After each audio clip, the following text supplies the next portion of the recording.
Bert Mann. El 12 de mayo de 1994, Bert Allen Mann, un hombre de 46 años, fue asesinado en su hogar, ubicado en el número 2510 de la calle Stargrass Circle, en el sur de Austin, Texas. Al regresar del trabajo, Bert encontró a un ladrón dentro de su casa. El intruso lo apuñaló a traición varias veces en el vestíbulo, y él sucumbió a sus heridas en la entrada de su hogar, donde posteriormente fue encontrado por su esposa. En 1994, el teniente del Departamento de Policía de Austin, David Parkinson, calificó el caso como inusual. Explicó que, en la mayoría de los delitos contra la propiedad, el delincuente normalmente huiría de la escena, sin involucrarse en una confrontación con el propietario. Poco después del crimen, los noticieros entrevistaron a los vecinos de Bert. Kathy Torrey, una de las vecinas, comentó: «Era la hora del día en la que los niños podían estar regresando de la escuela». Y definitivamente, muchas personas regresaban de sus trabajos, lo cual incrementaba el riesgo de estar en una casa a esa hora, lo que resultaba aterrador. La policía creyó que el sospechoso escapó por la puerta trasera de la casa de Bert y se internó en el bosque detrás de la casa. El perpetrador de Bert resultó herido al salir de la casa, dejando sangre que los detectives pudieron recoger. Sin embargo, debido a la falta de tecnologías forenses avanzadas, el caso se enfrió como hielo. En 2005, cuando se estableció la unidad de casos sin resolver del Departamento de Policía de Austin, los detectives descubrieron que había ADN como evidencia relacionado con este caso. La muestra fue enviada al Departamento de Seguridad Pública de Texas, DPS, para obtener un perfil de ADN, el cual fue subido a CODIS, pero no arrojó coincidencias. En marzo del 2023, el ADN de una única fuente en el caso fue enviado a Bode Technology. Casi 30 años habían pasado desde que inició el caso. El sargento Rodríguez comentó que más de 20 detectives trabajaron para resolver el caso, y más de 40 personas fueron consideradas como posibles sospechosos. 3 meses después, la empresa devolvió los resultados al Departamento de Policía de Austin, identificando a un posible sospechoso: Kenneth Wayne Robbins, quien tenía 22 años en el momento del crimen. Durante los siguientes meses, los detectives trabajaron para verificar si Robbins estaba en Austin cuando ocurrió el asesinato de Bert. Descubrieron que Robbins vivía en Lubbock, Texas, y trabajaba como conductor de camiones de larga distancia. Los detectives intentaron trabajar con los Texas Rangers y la División de Investigaciones Criminales del DPS para recolectar una muestra de ADN de Robbins, pero no tuvieron éxito. Por ello, un detective del Departamento de Policía de Austin redactó una orden de registro para Robbins y viajó a Lubbock. El 8 de septiembre del 2023, los detectives encontraron a Robbins en su lugar de trabajo, le entregaron la orden de registro y tomaron una muestra de su ADN. Robbins se negó a hablar con los detectives. Pocos días después, el 13 de septiembre, el Departamento de Policía de Austin fue contactado por los dueños de la empresa de transporte donde trabajaba Robbins. Informaron que su camión estaba estacionado en una parada de camiones en Weatherford, Texas, y que no se había movido durante un tiempo sospechoso. Contactaron a la policía de Weatherford para hacer un chequeo de bienestar y encontraron a Robbins sin vida en su camión. Una autopsia reveló posteriormente que se había quitado la vida. El sargento Rodríguez comentó: Robbins vivía en Austin en el momento del asesinato de Bert y se cree que él es la persona responsable de su muerte. El Departamento de Policía de Austin había emitido una orden de arresto por homicidio capital contra Robbins, con la intención de arrestarlo y llevarlo de regreso al condado de Travis para enfrentar los cargos en el sistema judicial. El 8 de febrero del 2024, el Departamento de Policía de Austin clasificó el caso como cerrado. El sargento Rodríguez comentó: el señor Bert deja atrás a su esposa y a su hermana, quienes están satisfechas de tener una respuesta sobre el quién. No sé si alguna vez tendrán una respuesta sobre el por qué, y, honestamente, no sé si cualquiera de esas respuestas podría ser suficiente para su dolor. Rodríguez dijo que, si bien que el ADN es una herramienta importante en la caja de herramientas de los investigadores, no es una respuesta completa. Casos como este aún requieren un arduo trabajo por parte de los detectives para ser resueltos. Kathy May, la hermana menor de Bert, dijo que ha sido emocional recibir la noticia casi 30 años después. Comentó que sentía que podría haber pasado junto a Robbins en la calle sin siquiera saberlo. Continuó diciendo que ya no tienen esa gran interrogante atormentando sus mentes. Kathy realmente había perdido la esperanza de que sucediera y está muy agradecida de que se haya resuelto. Añadió que, aunque su familia puede comenzar a sanar, siente una profunda tristeza por la familia de Robbins tras enterarse de la noticia tantos años después. Ellos están en mi mente todo el tiempo, porque no puedo imaginar lo que es enterarse de esto después de casi 30 años sobre el pasado de tu hijo, esposo o padre. Julio Torres.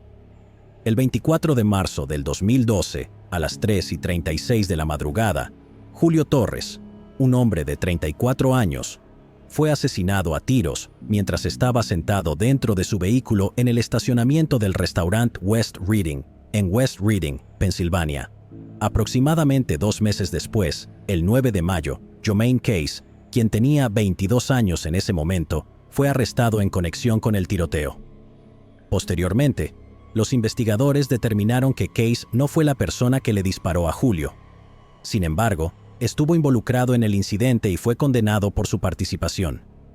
Case y un hombre armado no identificado discutieron con Julio en el estacionamiento del restaurante y poco después, Julio fue asesinado. No hubo información que indicara que Julio conocía a Case o al agresor antes del tiroteo. Las imágenes de vigilancia del restaurante mostraron a Case y al hombre armado desconocido sosteniendo vasos de espuma de poliestireno justo antes del tiroteo. Esos vasos, incluyendo uno con una mordida, fueron recogidos de la escena del crimen como evidencia. Los vasos y la pieza mordida fueron enviados al laboratorio forense de la Policía Estatal de Pensilvania para análisis de ADN. Se desarrolló un perfil de ADN de un hombre desconocido a partir de la pieza mordida, pero no coincidió con ninguna de las muestras contenidas en las bases de datos de ADN existentes. También se encontró otro perfil de ADN vinculado a Case en uno de los vasos de espuma de poliestireno. La investigación reveló que el agresor era de la ciudad de Nueva York y que estaba visitando el área de Reading, Pensilvania, la noche del tiroteo. El agresor permaneció sin identificar y el caso quedó sin resolver por varios años.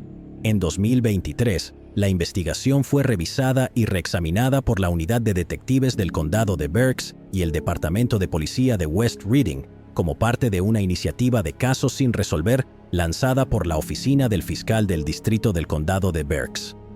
Se había tomado una foto del presunto agresor con un teléfono celular en 2012, durante una fiesta antes de la muerte de Julio. La foto fue extraída del teléfono y fue conservada por los investigadores. En noviembre del 2023, los investigadores usaron software de reconocimiento facial para ayudar a identificar a la persona en la foto. Más tarde, los investigadores determinaron que Valis Slaughter, de 39 años, era la persona en la imagen. Originalmente era de Brooklyn, Nueva York. Un mes después, en diciembre, Slaughter fue localizado viviendo con su madre en Jersey City, Nueva Jersey. Los investigadores realizaron vigilancia en la dirección de Jersey City. 2 meses después, el 9 de febrero del 2024, los investigadores vieron a Slaughter caminando por la acera mientras fumaba un cigarro en la cuadra 200 de la avenida Fulton en Jersey City. Antes de entrar a la casa de su madre, Slaughter arrojó la colilla del cigarro en la acera y los detectives la recogieron aún humeante. Fue enviada al laboratorio de criminalística de la Policía Estatal de Pensilvania para comparar su ADN con el perfil de ADN que se había desarrollado inicialmente en el caso. En marzo del 2024, el laboratorio le informó a los investigadores que el ADN extraído de la colilla coincidía con el perfil de ADN identificado inicialmente en la pieza mordida del vaso de espuma de poliestireno. El 18 de marzo, la policía de West Reading y la unidad de detectives de la Fiscalía del Condado de Berks obtuvieron una orden de arresto para Slaughter. 2 días después, alrededor de las 6:15 de la mañana, La policía de Jersey City lo detuvo en la casa de su madre. Se le acusa de homicidio, conspiración criminal, asalto agravado y otros delitos relacionados. Slaughter está detenido en el Centro Correccional del Condado de Hudson, en Nueva Jersey, y espera su extradición al Condado de Berks, Pensilvania. Bebé Skylar. El 10 de octubre del 2005, la bebé Skylar fue encontrada envuelta en periódicos y una toalla, metida en una bolsa de plástico de hotel dentro de un basurero en el baño de mujeres de una terminal en el aeropuerto Sky Harbor de Phoenix, Arizona.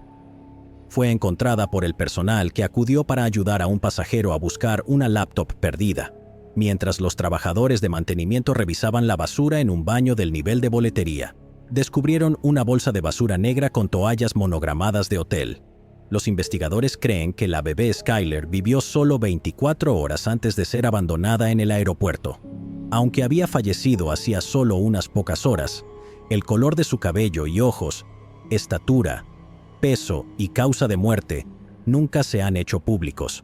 El forense determinó que la bebé Skylar perdió la vida por asfixia, iniciando una investigación de homicidio. Troy Hillman, un detective retirado de casos sin resolver del Departamento de Policía de Phoenix, que trabajó en el caso durante años, describió el hallazgo como una intervención divina. Hillman dijo que si el hombre de negocios no hubiera perdido su computadora portátil, probablemente nunca habrían encontrado a la bebé Skylar. Los investigadores buscaron en listas de huéspedes y grabaciones de 3 hoteles locales, pero la pista se enfrió y no lograron rastrear a la madre de la bebé. Sospechaban que la mujer había abordado un avión y huyó del estado después de abandonar al recién nacido fallecido.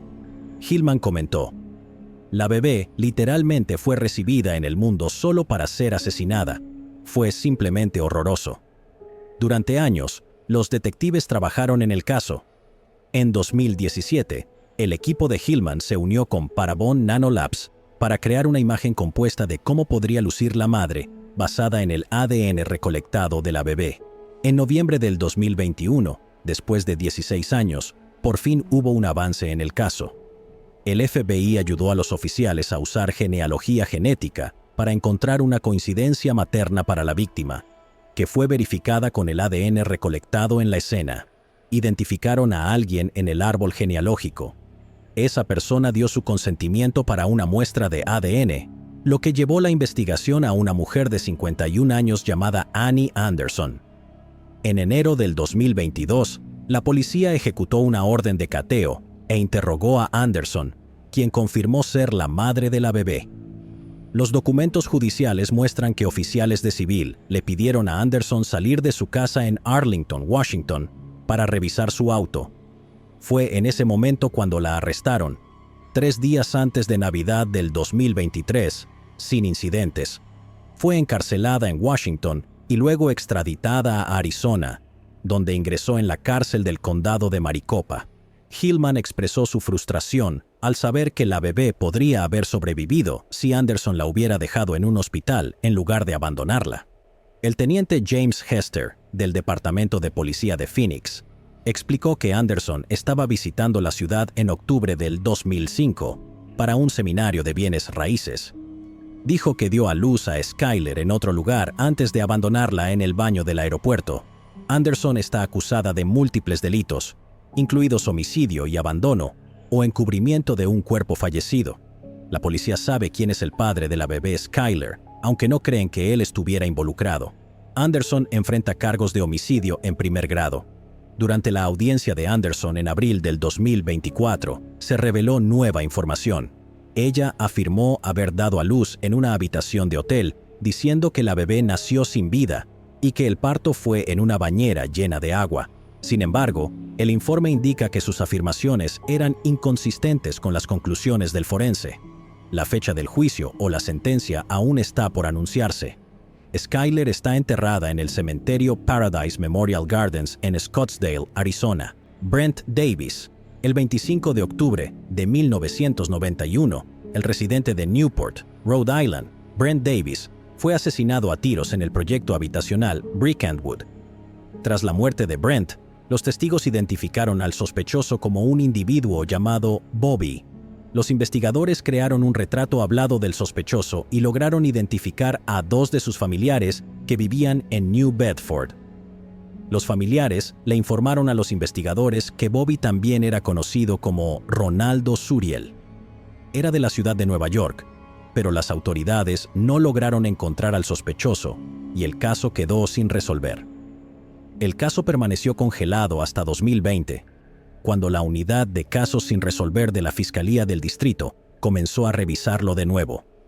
Según la oficina de la Fiscalía, la Policía Estatal, a través de la oficial Catherine Sullivan, determinó pronto que Ronaldo Suriel probablemente también era un alias y comenzó a entrevistar a testigos y a personas que solían asociarse con Bobby. A través de las entrevistas, los investigadores descubrieron que el tiroteo fue el resultado de una disputa relacionada con la distribución de sustancias ilegales. También descubrieron que Bobby era originalmente de la República Dominicana y que había huido de la ciudad poco después de la muerte de Brent. Un testigo le confesó a los investigadores que, en el momento del tiroteo, él y Bobby vendían sustancias ilegales juntos. Después del tiroteo, el testigo informó a las autoridades que Bobby llegó al apartamento de su novia y le dijo que Brent ya no estaba vivo y que necesitaba irse de New Bedford.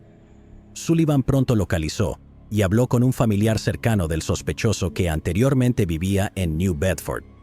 El familiar identificó a Claudio Jorge como la persona detrás de ambos alias. También proporcionaron a los investigadores fotos de él que coincidían con el retrato hablado de 1991. Aunque Jorge estuvo encarcelado varias veces antes de la muerte de Brent, los registros muestran que estaba en libertad en el momento del tiroteo. Además, los investigadores obtuvieron fotos de Jorge a través del familiar y se las mostraron a testigos, quienes confirmaron que Jorge y Bobby eran la misma persona y que él le había disparado a Brent. El 29 de enero del 2024, la oficina del fiscal de distrito dijo en un comunicado de prensa que creían que Claudio Jorge, un nativo de la República Dominicana, con un largo historial criminal, era el responsable del homicidio. Jorge fue arrestado en Nueva York en 1992 y deportado a la República Dominicana en 1998. Tenía 40 años cuando fue asesinado allí en 2006 mientras alguien intentaba robarle. El fiscal de distrito Thomas Quinn dijo en el comunicado: "Este caso muestra además que nuestra oficina no se rinde en resolver casos no resueltos y continuará destinando recursos a las investigaciones de casos sin resolver".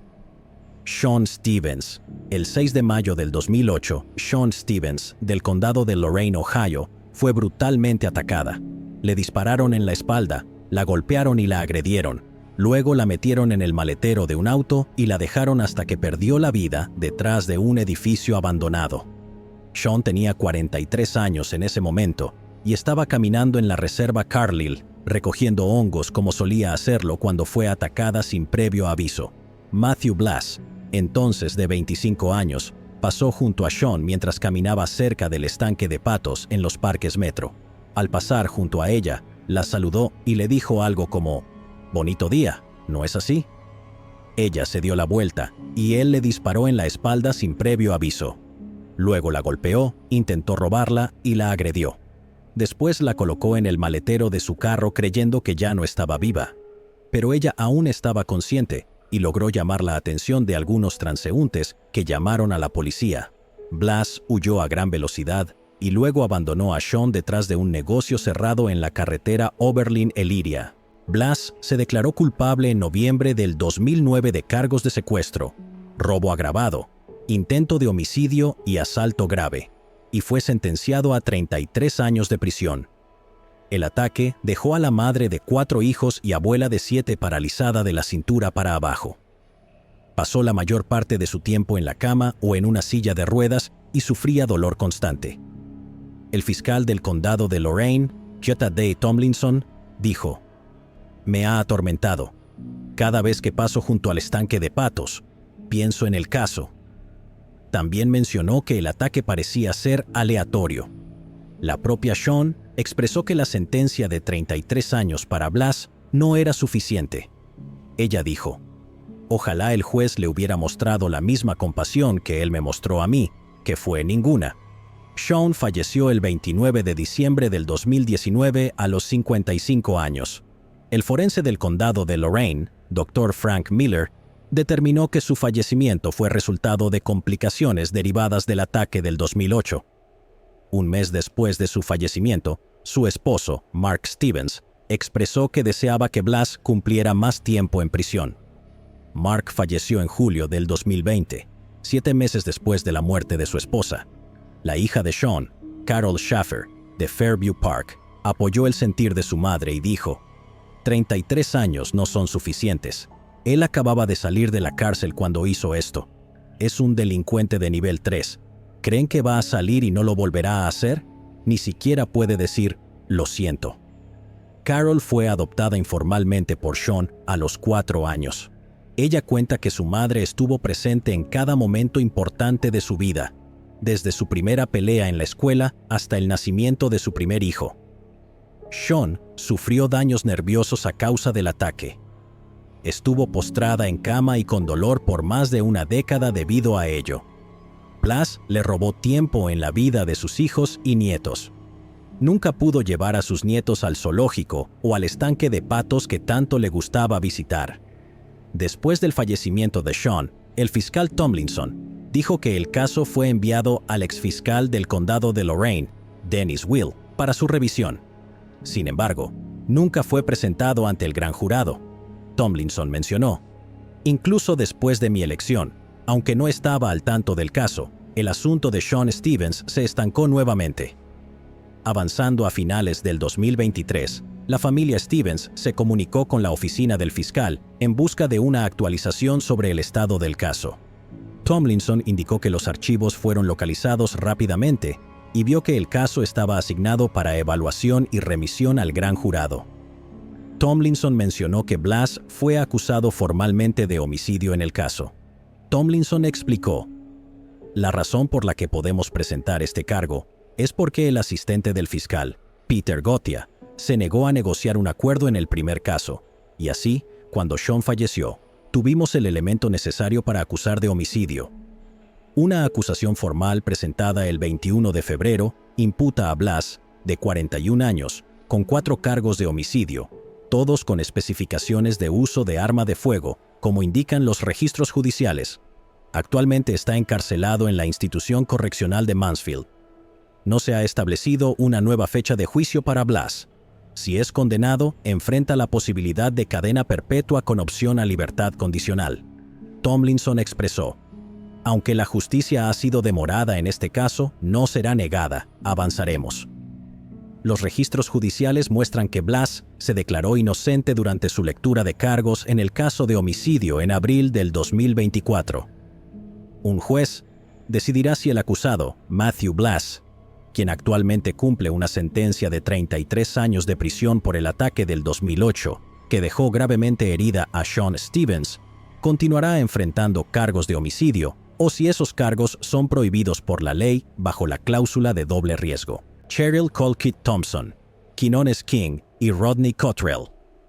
El 13 de enero del 2013, 3 personas de Montgomery, Alabama, fueron halladas sin vida dentro de un Dodge Charger plateado a lo largo de una rampa de la Interestatal 85 en Union City. Un oficial encontró el auto detenido en la salida norte. Dentro del vehículo se encontraban los cuerpos de Cheryl Colquitt Thompson, de 32 años, Quinones King, de 33 años, y Rodney Cottrell, de 43 años. Cheryl fue encontrada en el maletero, muerta por estrangulación. Quinones y Rodney fueron hallados sin vida por asfixia en el asiento trasero. Se determinó que las 3 víctimas fueron torturadas y asesinadas en el condado de Clayton y luego abandonadas en el condado de Fulton. Las víctimas fueron atraídas a una residencia en Magnolia Drive, en Jonesboro, donde fueron obligadas a entrar en la casa a punta de pistola. Luego fueron torturados y asesinados, puestos en el Dodge y llevados al condado de Fulton, donde el vehículo fue abandonado. Las familias de las víctimas habían sospechado que sus asesinatos fueron una trampa. Debido a la falta de evidencia, el caso permaneció sin resolver, y se enfrió hasta que un avance llegó. El 8 de mayo del 2024, la oficina del sheriff obtuvo 12 órdenes de arresto por homicidio para los sospechosos y comenzó de inmediato a localizarlos. 4 personas han sido arrestadas en relación con el caso. Los sospechosos fueron detenidos en Alabama, Carolina del Norte y Carolina del Sur. Los oficiales no han revelado cómo los 4 sospechosos están vinculados al caso, ni se han dado detalles sobre sus arrestos. Keontae Harris, Kevin Harris, Kenneth Thompson y Daryl Adams han sido arrestados. Todos enfrentan 3 cargos de homicidio con malicia. Uno de los sospechosos, Keontae Harris, es subdirector en la escuela secundaria McAdory, en el condado de Jefferson, Alabama, y ha sido puesto en licencia administrativa con goce de sueldo mientras se le investiga. El superintendente comentó que actuarán según las políticas del distrito a medida que se disponga de más información. 11 años después de los homicidios, Tony Garrett, de Crime Stoppers de Alabama Central, aún recuerda el dolor que sintieron las familias de las víctimas. Garrett y su equipo están tratando de ver si sus esfuerzos ayudaron a llevar a los arrestos. Dijo: "Todavía estamos ofreciendo la recompensa para este caso, así que estamos esperando que nos respondan para ver si recibieron una pista o si obtuvieron información que les ayudó a resolver el caso". Garrett señaló que, sin importar la antigüedad del caso, siempre se aborda con la misma urgencia y que, gracias a la nueva tecnología, se están resolviendo muchos más casos. Las agencias de aplicación de la ley del condado de Clayton, Georgia, están liderando la investigación. Hasta el momento, no se sabe qué llevó a los investigadores a los sospechosos. Crime Stoppers está en contacto con las familias de las víctimas y afirman que hablarán cuando estén listas. Un gran jurado acusó formalmente a Keontae Harris, Daryl Adams, Kenneth Thompson y Kevin Harris, pero aún se debe fijar la fecha de su próxima comparecencia en la corte. Randy Clayton. El 29 de abril del 2017, agentes del condado de Leon respondieron a un reporte sobre un cráneo encontrado en el bloque 2000 de la carretera 145, al oeste de Neosho Rapids, Kansas, en las orillas del río. El testigo que encontró el cráneo dijo que caminó hasta el río para ver cuán alto había subido el agua tras la reciente lluvia, cuando notó el cráneo. Se hallaron más restos dentro de una sábana ajustable y un edredón, dentro de una bolsa de basura para césped, junto con un reloj digital. La bolsa estaba atada en la parte superior, pero los animales la habían rasgado para acceder a los restos.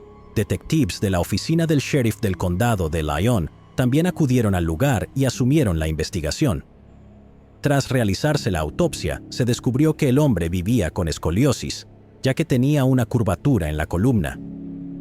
También se determinó que el hombre tenía una edad media o avanzada, una estatura de 1,65 m, y que probablemente perdió la vida entre 2013 y 2016. En ese momento, la causa de su fallecimiento era incierta. Los detalles del caso fueron ingresados en el Sistema Nacional de Personas Desaparecidas y No Identificadas 4 meses después, en agosto del 2017.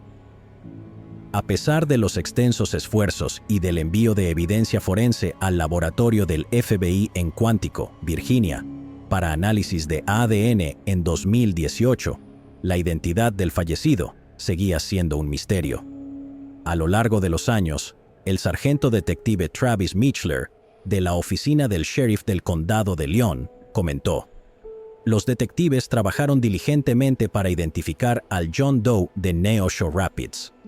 Los agentes del condado de Lyon comenzaron a colaborar con Othram en 2022, 5 años después de que se encontraran los restos humanos. Esa colaboración generó nuevas pistas para que las fuerzas del orden pudieran seguir investigando. En marzo del 2024, los detectives del condado de Lyon contactaron a un posible familiar del hombre desconocido, lo que resultó en la identificación del hombre como Randy Bruce Clayton. Randy nació el 12 de octubre de 1953. Era de la zona de Phoenix, Arizona, y vivió en Oklahoma. Randy nunca fue reportado como desaparecido. El director de operaciones de Othram dijo lo siguiente: "Creo que es importante que la gente no pierda la esperanza. La tecnología está aquí y disponible para ayudar a resolver casos como este, y saben que el principal obstáculo en este momento es la financiación. Y eso está cambiando. Si la gente quiere apoyar y no puede hacerlo financieramente, la defensa es muy importante. Abogar por nuevas y diferentes tecnologías para ayudar a encontrar una resolución en estos tipos de casos es muy útil e importante." La investigación del caso de Randy continúa. Lori Ann Miller Pennell. El 24 de enero de 1985, un camionero descubrió los restos de una mujer en la autopista 78 en Olive Branch, Mississippi, justo al este del puente Coldwater. Había sido estrangulada con una ligadura. Se le habían perdido los zapatos, la ropa interior y la chaqueta. A través de la investigación, la oficina del sheriff del condado de DeSoto determinó que la fallecida era una mujer que pesaba aproximadamente 50 kilos, medía 5'1" metro con 60 centímetros de altura y tenía entre 20 y 35 años. Notaron que tenía cabello rojo a rubio, 3 pequeñas perforaciones en cada oreja, tatuajes en el interior de ambos tobillos y una cicatriz quirúrgica en su antebrazo izquierdo. No se pudieron determinar otras características identificativas de la mujer y fue clasificada como una Jane Doe o desconocida. El caso quedó sin resolver durante 39 años, hasta que, en 2022, la oficina del sheriff del condado de DeSoto y la oficina del médico forense del estado de Mississippi recibieron financiación de Carla Davis, una nativa de Mississippi y filántropa comprometida a ayudar a resolver el acumulamiento de casos sin resolver en Mississippi, para enviar pruebas forenses a Othram y ver si había alguna coincidencia con los restos. La oficina del sheriff también revisó múltiples relatos de personas que afirmaban que la Jane Doe podría haber sido un familiar desaparecido. Las pistas fueron investigadas y descartadas por la técnica de escena del crimen y asistente de evidencias del condado de DeSoto, Amber Edlin. Posteriormente, Othram pudo encontrar una coincidencia con el ADN del cuerpo en marzo del 2024, casi 40 años después. Un familiar, el hermano de la mujer en California, fue contactado. La mujer fue identificada como Lori Ann Miller Pennell. Lori Ann nació en Missouri el 6 de septiembre de 1962, lo que significa que solo tenía 23 años cuando perdió la vida. Había sido vista días antes de su desaparición en una parada de camiones en West Memphis, Arkansas. Después de esto, su familia presentó un reporte de persona desaparecida, pero nunca fue encontrada. Los restos de Lori Ann fueron enterrados en el cementerio Blocker en Olive Branch, inscriptos con el nombre Jane Doe, 24 de enero de 1985, la fecha en que se encontró su cuerpo. El departamento del sheriff dice que el trabajo continuará para encontrar a la persona o personas responsables del crimen. Creemos que la justicia no tiene restricciones de tiempo, dijo el departamento del sheriff del condado de DeSoto en un comunicado de prensa. Por lo tanto, trabajaremos incansablemente para localizar a los perpetradores para que puedan ser responsabilizados por sus acciones. Linda Sue Anderson. El 18 de abril de 1993, un biólogo que realizaba un estudio sobre tortugas en la desolada área cerca de la Avenida Tropicana y Durango Drive en Las Vegas, Nevada, se topó con una escena escalofriante. Medio enterrado en la tierra, oculto bajo varias piedras grandes, yacía un edredón hecho a mano. Al examinar más de cerca, el biólogo notó cabello humano y el inconfundible olor de descomposición. La investigadora de casos sin resolver del Departamento de Policía Metropolitana de Las Vegas, LVMPD, por sus siglas en inglés, Terry Miller, dijo: "El forense del condado de Clark determinó que la mujer probablemente perdió la vida a mediados o finales de 1991 debido a múltiples heridas de bala. A pesar de los esfuerzos investigativos de las autoridades, no se pudo identificar a la mujer y se le conoció como Jane Doe de Tropicana. El caso quedó sin resolver". En febrero del 2023, la Policía Metropolitana solicitó que Othram realizara una investigación de genealogía genética forense de los restos. Después de más de 3 décadas, la sección de casos sin resolver del LWMPD identificó a la víctima como Linda Sue Anderson, también conocida como Linda Sue Andrews. Linda era una madre de 3 hijos de 38 años en el momento de su fallecimiento y residía en Henderson, Nevada. Su familia tuvo una última comunicación con ella en una llamada telefónica en 1991.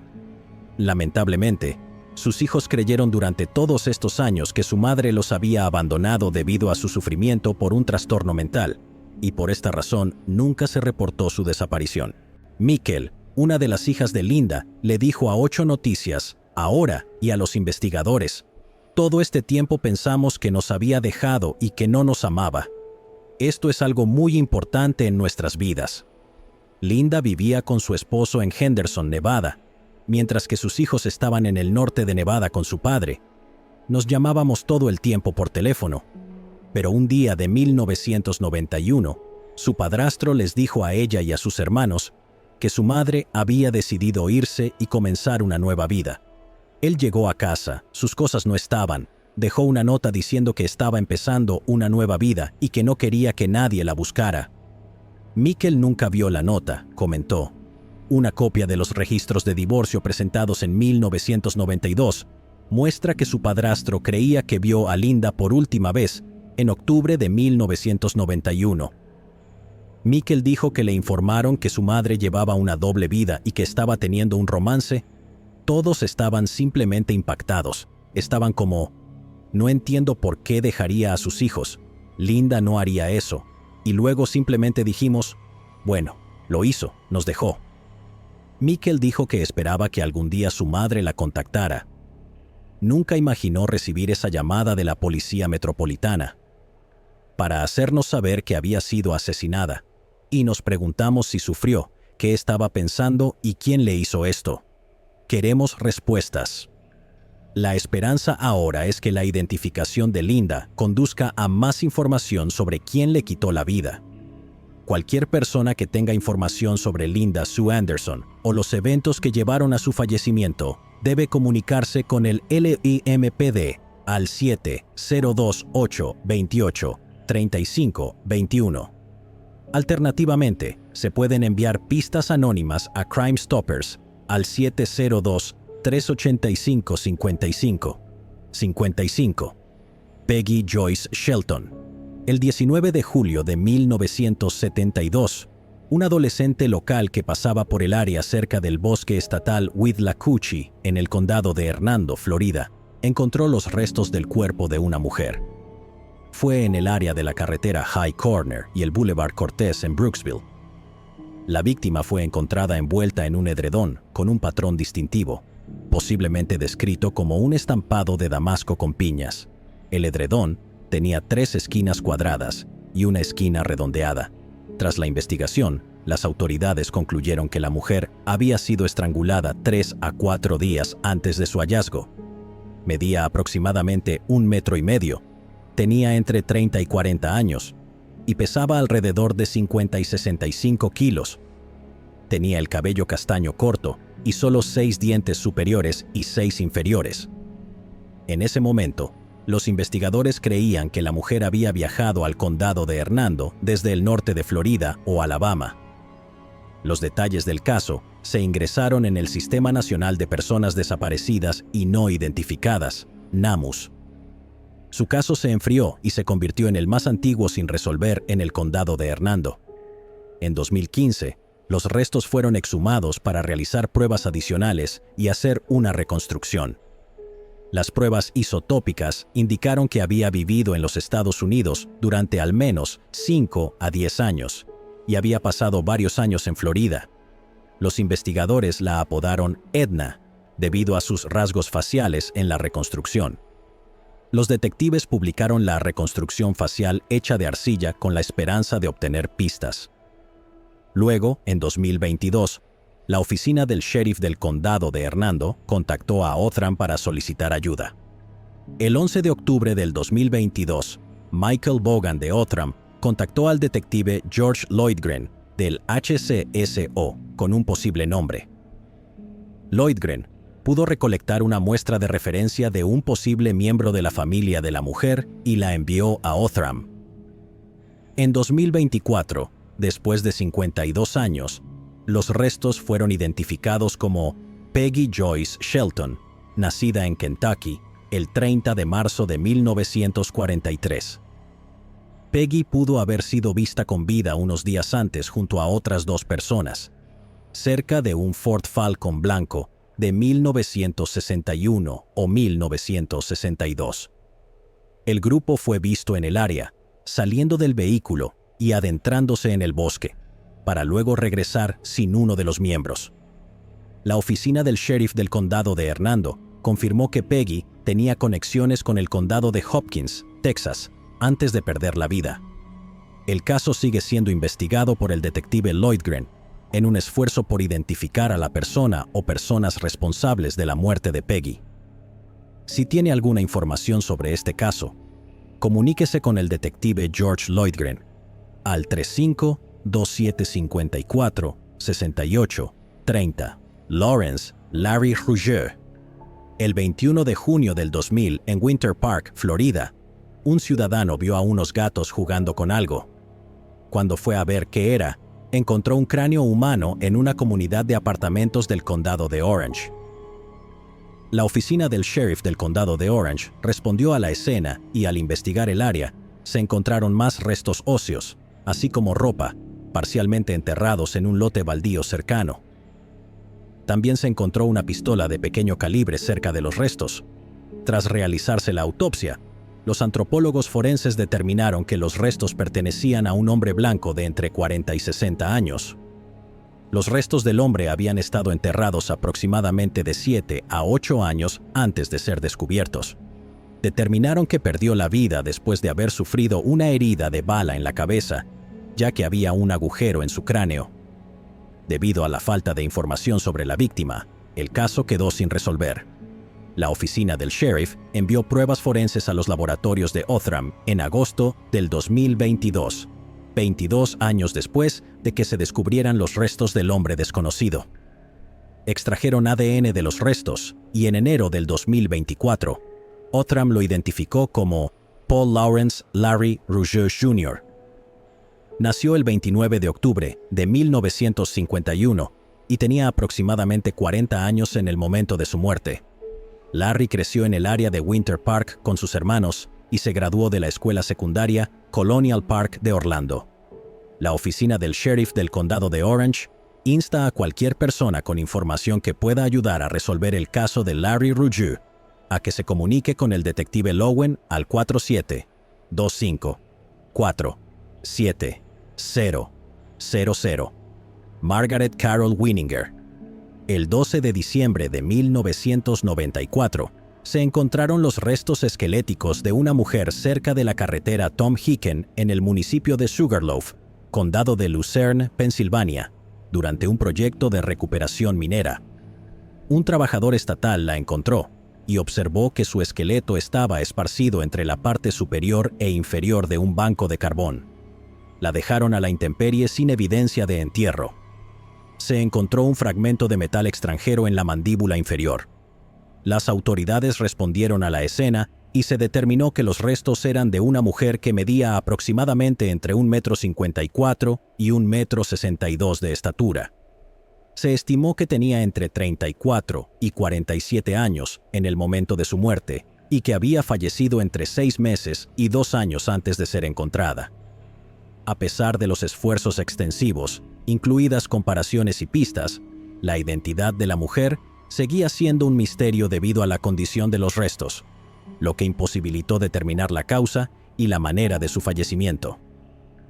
En 1996, el artista forense Frank Bendor creó un modelo de su rostro tras estudiar su cráneo. La escultura, que se difundió ampliamente en los medios, fue un intento por identificarla a lo largo de los años. Se la conoció como la Jane Doe de Sugarloaf. Desafortunadamente, el caso se enfrió. En 2021, Las autoridades publicaron una imagen generada por computadora de la víctima desconocida y ofrecieron una recompensa por cualquier información. Gracias a los avances recientes en tecnología de ADN y genealogía forense, los investigadores de Outram descubrieron un posible pariente de esta mujer no identificada. Los investigadores entrevistaron al pariente y se obtuvo una muestra adicional de ADN que confirmó que se trataba de su hermana. En febrero del 2024, después de casi 3 décadas, la Policía Estatal informó que la mujer no identificada fue positivamente identificada como Margaret Carol Wininger. Nació el 5 de septiembre de 1948 en Hazleton, Pensilvania. Vivía con su familia en el noreste de Filadelfia hasta que desapareció a principios de los años 90. Margaret asistió a la escuela secundaria de West Hazleton entre 1965 y 1966. Fue dama de honor en una boda en la iglesia Nuestra Señora de Gracia en 1968. Sus padres se divorciaron en 1965 y su padre había sido cuidador de campos en el Valley Country Club. Su hermana se unió al cuerpo de mujeres del ejército después de la escuela secundaria. Si bien la identificación de Margaret aporta algo de cierre, la investigación sobre su trágico final sigue en curso.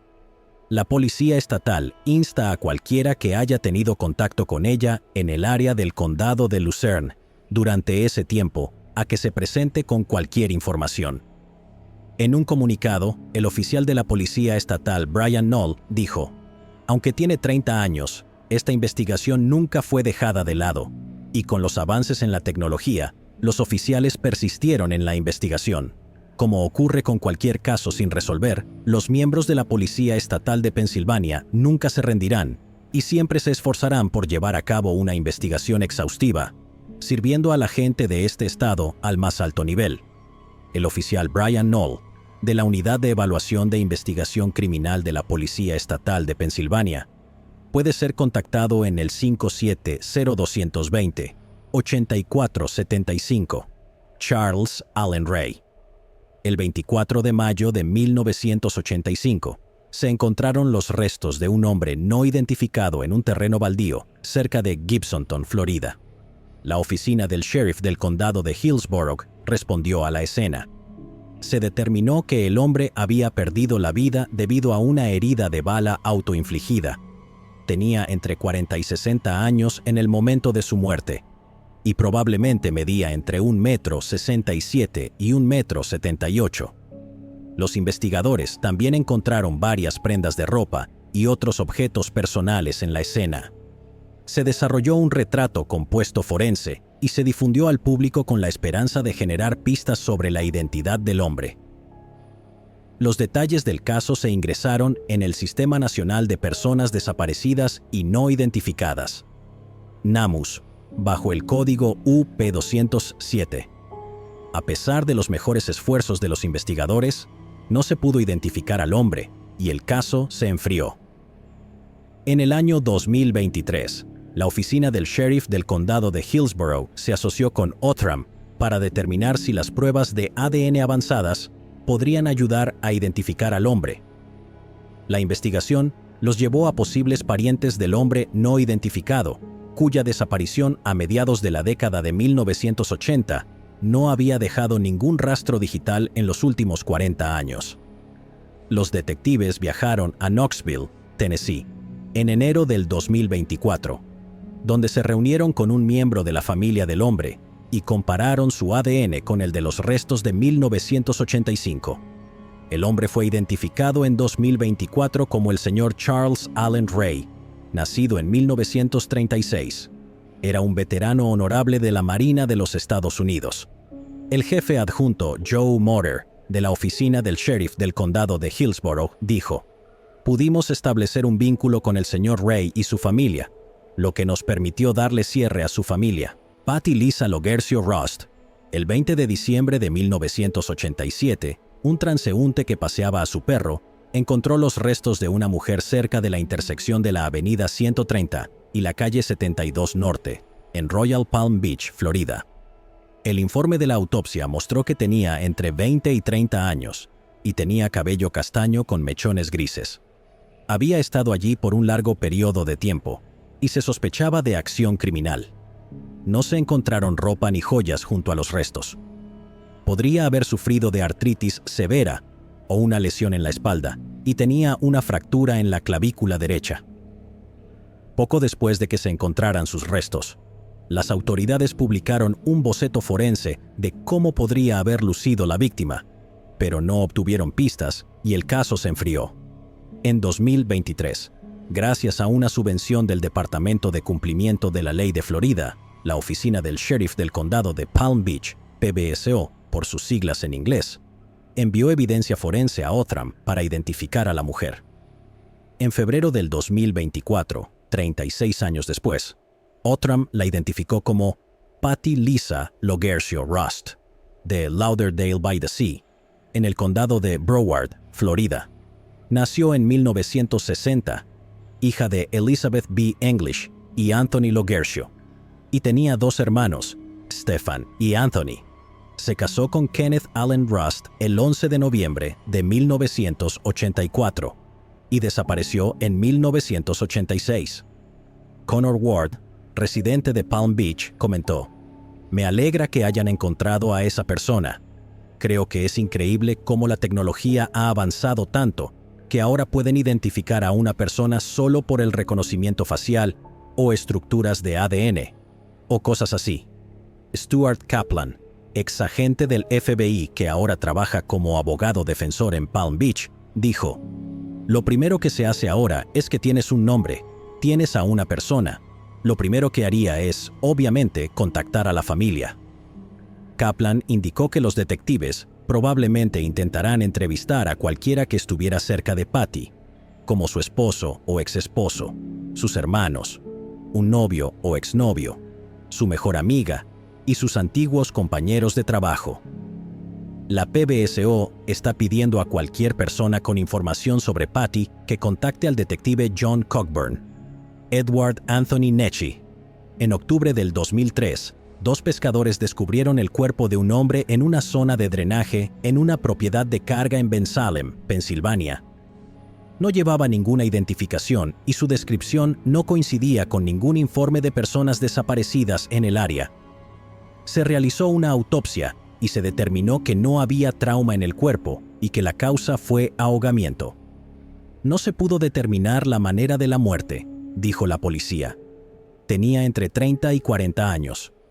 La policía de Ben Salem comparó al hombre desconocido con numerosos informes de personas desaparecidas durante los siguientes 19 años, sin éxito.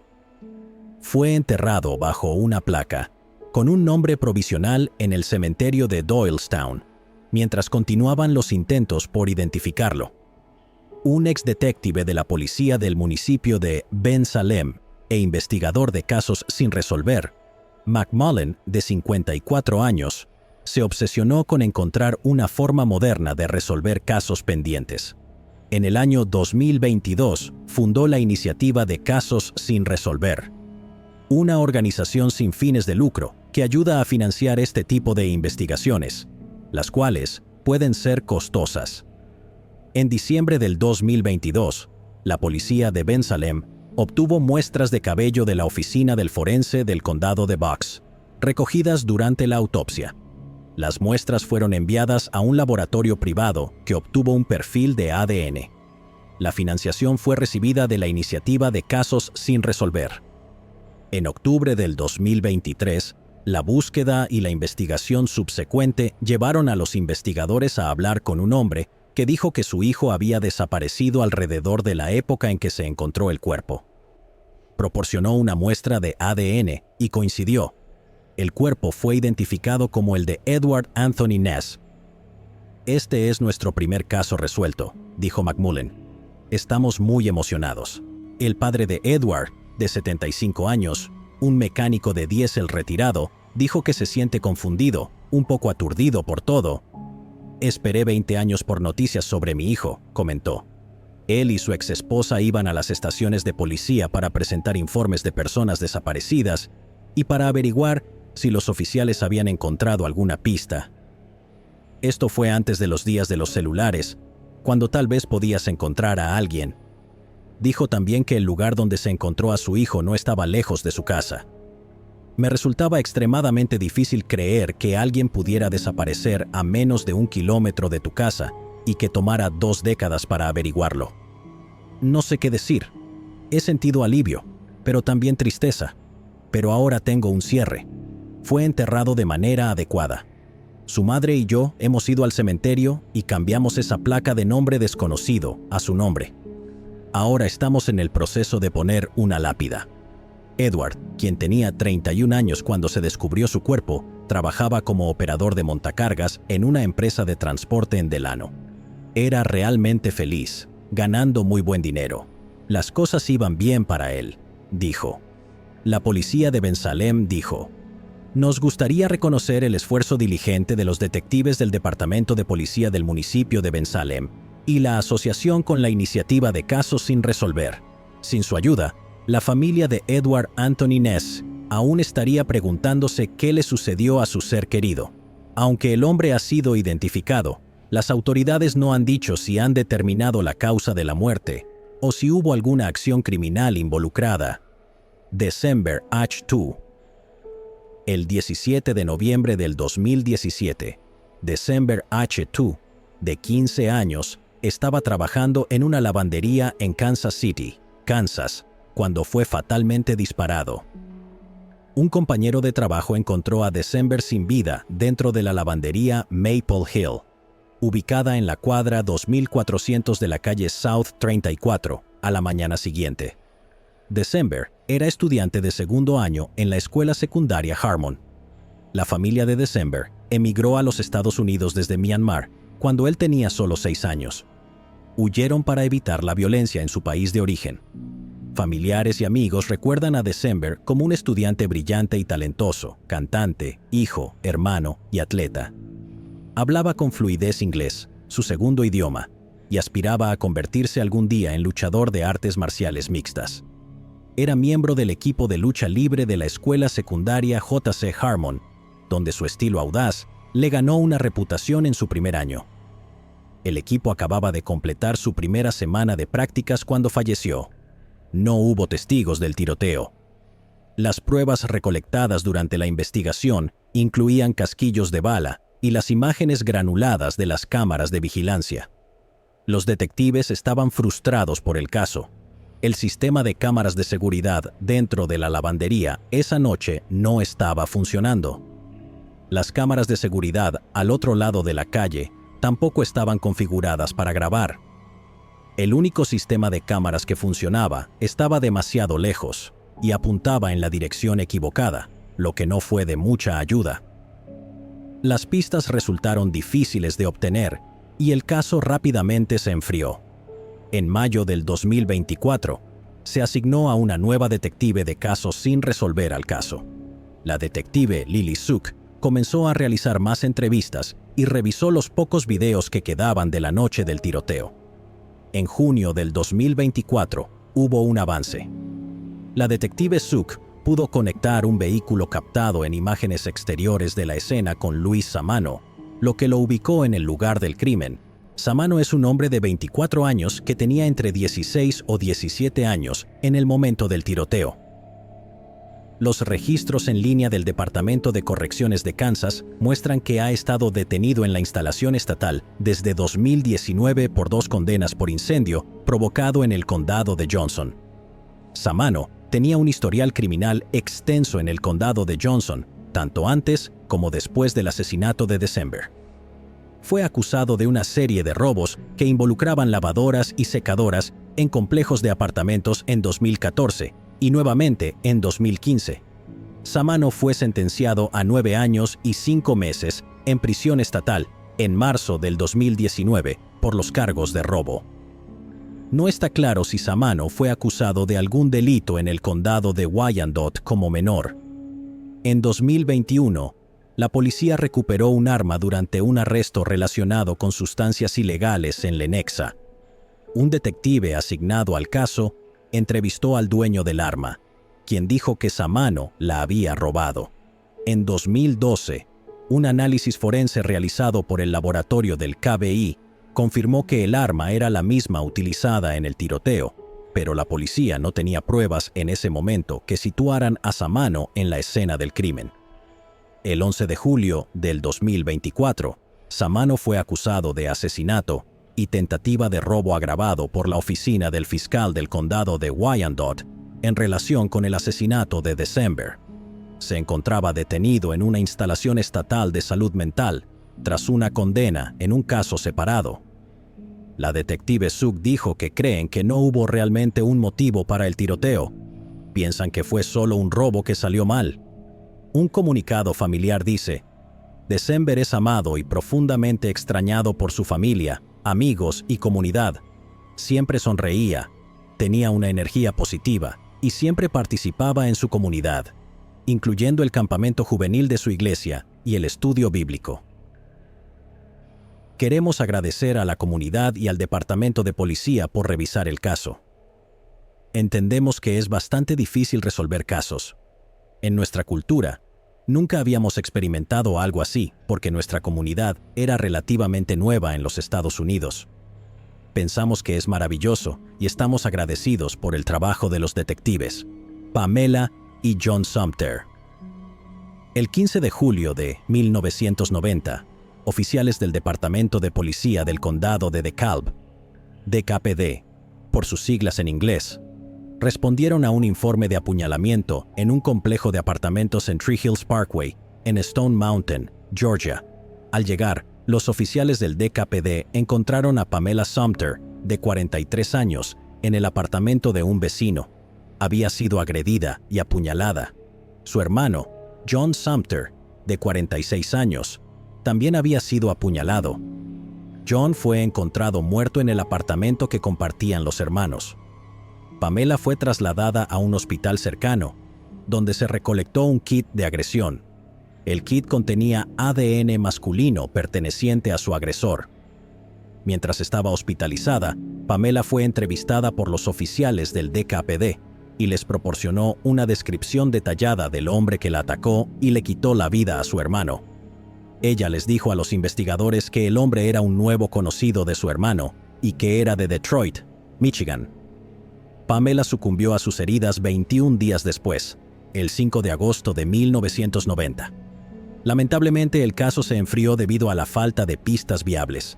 En 2022, los investigadores estatales enviaron el kit para su análisis. En febrero del 2023, el ADN del kit se cargó en una base de datos estatal de ADN. Desafortunadamente, no hubo coincidencias. En febrero del 2024, la oficina del fiscal del condado de DeKalb trabajó con el FBI para cargar el perfil de ADN del sospechoso masculino desconocido a nivel nacional. Recibieron una coincidencia con un caso de agresión no procesado de 1992 en Detroit, Michigan, pero no coincidía con una persona conocida. Al mismo tiempo, la oficina del fiscal del condado de DeKalb se asoció con Outram para determinar si las pruebas avanzadas de ADN podrían ayudar a identificar al sospechoso desconocido en el caso. Los científicos de Outram desarrollaron con éxito un extracto de ADN a partir de la evidencia forense y utilizaron secuenciación de genoma de grado forense para construir un perfil de ADN completo del hombre desconocido. El equipo interno de genealogía genética forense de Outram utilizó este perfil para realizar una investigación genealógica, proporcionando nuevas pistas investigativas a las fuerzas del orden. Usando estas nuevas pistas, junto con el archivo del caso de la agresión no procesada de 1990, los investigadores identificaron a un posible sospechoso en el caso, Kenneth Perry, de 55 años, de Loganville, Georgia. El 6 de junio del 2024, miembros de la unidad de fugitivos de la oficina del sheriff del condado de DeKalb ejecutaron una orden de arresto y Perry fue detenido sin incidentes. Los investigadores recogieron una muestra de ADN de Perry para confirmar que él era el autor del caso de 1990. La muestra de ADN recolectada de Perry en el momento de su arresto coincidió con la muestra de ADN recogida en el kit de agresión de Pamela en 1990. Un gran jurado del condado de DeKalb ha acusado a Perry de 2 cargos de asesinato con malicia, 2 cargos de homicidio, agresión, 4 cargos de asalto agravado, 2 cargos de agresión agravada, 2 cargos de posesión de un cuchillo durante la comisión de un delito grave y robo, todo en relación con la agresión y asesinato de Pamela Sumter, de 43 años, y el asesinato de su hermano, John Sumter, de 46 años. Perry está bajo custodia en la cárcel del condado de DeKalb, donde se encuentra detenido sin derecho a fianza. El hermano de las víctimas, James Sumter, dijo: «Han pasado más de 30 años desde que les ocurrió esta terrible tragedia maligna a mi hermano y hermana. Ahora tenemos cierre. Rezo para que el sistema de justicia prevalezca». Se alienta a cualquier persona que crea que puede tener información sobre Kenneth Perry o los asesinatos de John y Pamela Sumter a que llame a la línea de denuncias de casos sin resolver de la Oficina del Fiscal del Distrito al número 404-371-2444. Julie Ann MacDonald. El 11 de junio del 2000, el cuerpo de Julie Ann MacDonald fue descubierto en su casa en el callejón Arnold, en Lafayette, en el condado de Walker, al norte de Georgia. Al momento de su fallecimiento, ella tenía 42 años. Trabajaba como farmacéutica en un hospital en Chattanooga, Tennessee. La causa de su muerte fue apuñalamiento y también había sido inmovilizada. Un talonario de cheques fue robado de su casa. Los investigadores creen que llevaba varios días fallecida antes de que se descubriera su cuerpo. Inicialmente, en 2000, se identificaron entre 4 y 5 personas como sospechosas del caso. Uno de los sospechosos fue encontrado en el condado vecino de Catoosa, con el talonario de cheques de Julie.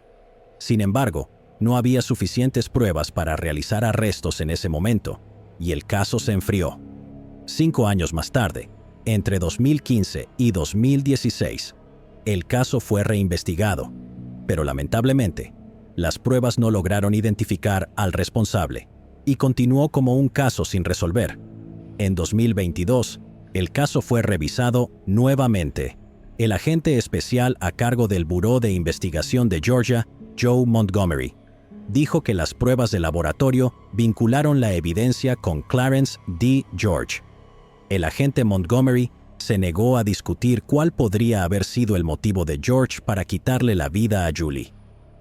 Pero él era el sospechoso que tenía su talonario de cheques. El sheriff del condado de Walker, Steve Wilson, dijo que George, de 63 años, fue arrestado en Birmingham el 22 de agosto del 2024 y espera su extradición a Georgia. George permaneció en la cárcel del condado de Jefferson en Birmingham y no está claro si tiene un abogado que lo represente. George tiene un extenso historial de arrestos en Alabama, aunque no por crímenes violentos.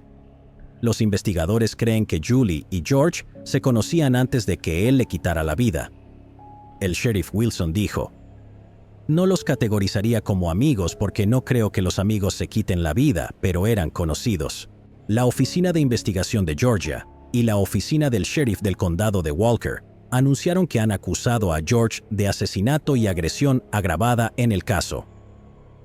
El agente Montgomery dijo que no solo fue la ciencia la que llevó al avance en el caso, sino también mucho trabajo arduo por parte de los detectives, algunos de los cuales ya se han retirado. Continuó diciendo: «Fue mucho trabajo de campo y de tocar puertas. A veces se encontraban con callejones sin salida, pero seguían adelante». El sheriff Wilson dijo que los parientes más cercanos de Julie son una sobrina y un sobrino, quienes ya han sido notificados del arresto. Dijo: «Hay cierto alivio en que la familia puede dejar esto atrás y seguir adelante. No es que les dé gran alegría, pero es el hecho de saber que alguien ha sido responsabilizado». Kimberly y Daniel Fulton. El 5 de marzo de 1995, los cuerpos de Kimberly Fulton, de 28 años, y su hijo Daniel Fulton, de 17 meses, fueron encontrados en los restos incendiados de su casa móvil en el municipio de Palmer, en el condado de Washington, Ohio.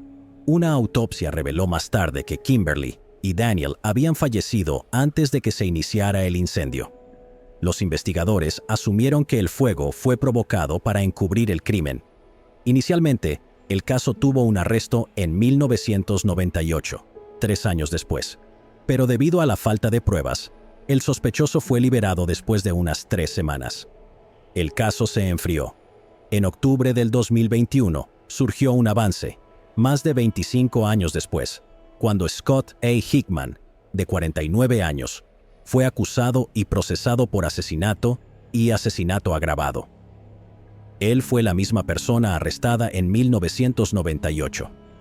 No se han revelado los detalles específicos que llevaron al arresto de Hickman, pero él vivía en el mismo vecindario que Kimberly y Daniel en el momento de su muerte. En la madrugada del 5 de marzo de 1995, Hickman recogió a un hombre. El hombre tenía gasolina en un contenedor y se dirigieron a la casa de los Fulton. Los hombres luego entraron en la casa donde Kimberly y Daniel dormían en camas en extremos opuestos de la residencia. El otro hombre asfixió a Daniel y a Kimberly con una almohada en sus camas. Luego, derramó gasolina en el área de la sala, la incendió y se fueron. El 29 de agosto del 2023, Hickman fue declarado incompetente para ser juzgado. Hickman enfrenta cargos por 4 delitos de asesinato agravado y 2 de asesinato. El abogado de Hickman, James Owen, presentó una moción para una evaluación de competencia para su cliente. El juez Mark Kerenyi dictaminó que Hickman es incompetente para ser juzgado en este momento, basado en una evaluación de competencia realizada por el psicólogo Dr. Andrew Reisner. El juez Kerenyi dijo: basado en el informe, lo que debo hacer es determinar que el acusado no es capaz de entender la naturaleza y el objetivo de los procedimientos en su contra. No es capaz de ayudar en su defensa. Aparentemente presenta un trastorno esquizoafectivo, con su síntoma más prominente siendo un trastorno del pensamiento grave. Según el informe, el juez Kerenyi dijo que Hickman podría recuperar su competencia si recibe tratamiento. En ese momento, ninguna instalación de tratamiento estaba disponible para aceptar a Hickman, según los abogados defensores, y fue devuelto a la cárcel del condado de Washington. El hombre que acompañó a Hickman sigue sin ser identificado, pero hubo otro arresto realizado en 2024. El 15 de mayo del 2024, Johnny Ray Ball, de 62 años, fue arrestado. Ese mismo día, se le imputaron 5 cargos de perjurio en tercer grado y un cargo de obstrucción a la justicia en tercer grado. Ball fue trasladado a la cárcel del condado de Washington. Luego, fue procesado el 22 de mayo ante el juez Mark Kerenyi y fue liberado bajo fianza de reconocimiento personal. Las condiciones de la fianza de Ball son que mantenga contacto con su abogado, se presente en todas las audiencias futuras, no cometa más actos delictivos y firme una renuncia a la extradición. La renuncia a la extradición establece que Ball renuncia a cualquier derecho de extradición desde cualquier otro estado si es arrestado por incumplir su fianza personal. Los cargos de perjurio se derivan de su testimonio ante el gran jurado, donde Ball hizo declaraciones falsas bajo juramento. A continuación, se presentan 5 instancias en las que Ball hizo declaraciones falsas. Primero, afirmó que nunca estuvo en el vehículo con Scott Hickman la mañana del 5 de marzo de 1995. También se dijo que Ball declaró que estuvo en la escena, conectó mangueras y ayudó a apagar el incendio. Tercero, afirmó que se enteró 2 o 3 días después de que alguien había perdido la vida en el incendio y que no podía ver el fuego desde su casa porque había un campo de maíz bloqueando su vista. Por último, testificó que no vio a Scott Hickman la mañana del incendio. Ball está detenido hasta su comparecencia en la Corte de Apelaciones Comunes del Condado de Washington. El detective Jeff Sievers dijo que aún se está investigando la participación de Ball en el caso, junto con la de otros involucrados. Cuando se le preguntó si Ball era el hombre descrito como quien quitó la vida a los Fulton, el detective Sievers dijo: «No, aún hay un sospechoso claro». El caso sigue siendo investigado, ya que los investigadores no están seguros de si hubo una tercera persona actuando como vigía o algo más durante los asesinatos. El detective Sievers dijo: Creemos firmemente que hubo 2 personas que entraron a la casa. Hickman aún se considera incompetente para ser juzgado, pero la fecha de inicio del juicio de Ball aún será anunciada. Ruth Buchanan. Una tarde de diciembre de 1989, Ruth Buchanan, una madre, fue atropellada por un auto mientras cruzaba una calle del centro de Carolina del Norte, después de haber ido de compras con una amiga en una tienda departamental. Un conductor en un vehículo de color oscuro se pasó una luz roja y atropelló a Ruth, de 52 años. Los testigos proporcionaron a la policía descripciones detalladas del auto, incluida la matrícula. Ruth falleció a causa de sus heridas al día siguiente en un hospital de Charlotte. El sargento Gavin Jackson, de la Unidad de Investigación de Choques Graves del Departamento de Policía, dijo que su cuerpo aterrizó en el lado opuesto de la intersección. Según los testigos, el vehículo continuó su marcha y no se detuvo. El conductor no prestó ayuda. Unos días después, los oficiales respondieron a una llamada sobre un vehículo sospechoso fuera de un Comfort Inn que coincidía con la descripción del auto involucrado en la colisión. Luego se descubrió que el vehículo había sido robado de un concesionario local de automóviles. El atropello y fuga de 1989 se enfrió y permaneció sin resolverse durante más de 3 décadas. Eso fue hasta que la policía dijo que el ADN de un cigarro les ayudó a encontrar y acusar a un sospechoso. En 2022, las autoridades recibieron una pista anónima de alguien que afirmaba conocer al hombre que cometió el atropello, pero resultó ser falsa. Sin embargo, esto motivó a los oficiales a revisar el caso nuevamente. El detective envió las pruebas previamente recuperadas del auto al laboratorio criminal de la policía, y el ADN del cigarro coincidió con un hombre. El sargento Jackson dijo que fue un desafío porque el ADN coincidía con un individuo llamado Herbert Stanback. En el momento en que ocurrió el incidente, se mostraba que estaba encarcelado en una prisión llamada Correccional Charlotte, la cual ya no existe. Estaba cumpliendo una sentencia de 22 años por un delito no relacionado. Los detectives descubrieron que el conductor, Stanback, de 68 años, trabajaba en un hotel local en el momento del atropello como parte de un programa de libertad laboral para reclusos de la prisión estatal. Las autoridades visitaron a Stanback 2 veces en la institución correccional de Scotland en Laurinburg, Carolina del Norte, el 20 de marzo del 2024. Stanback confesó ser el conductor que atropelló a Ruth en 1989. El sargento Jackson dijo: curiosamente, Stanback estaba encarcelado en la Correccional Charlotte, pero en ese momento participaba en un programa de libertad laboral en el cual salían por la mañana y regresaban por la tarde. Stanback le dijo a las autoridades que trabajaba en el motel en Charlotte, a un par de cuadras de donde Ruth fue atropellada. Después de salir del motel, el vehículo que conducía golpeó a Ruth y huyó de la escena. Stanback abandonó el vehículo en el motel y esa noche regresó a prisión.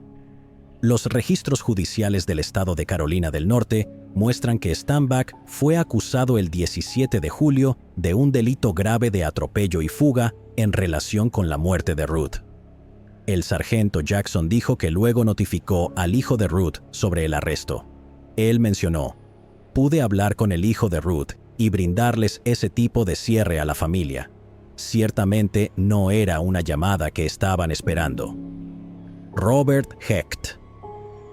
El 26 de noviembre de 1988, los detectives encontraron a Robert Hecht, de 58 años, asesinado en su casa en la carretera Río Togas, en el condado de Charlotte, Florida. La oficina del sheriff del condado de Charlotte llegó a la escena después de que amigos preocupados solicitaron un chequeo de bienestar en la casa de Robert.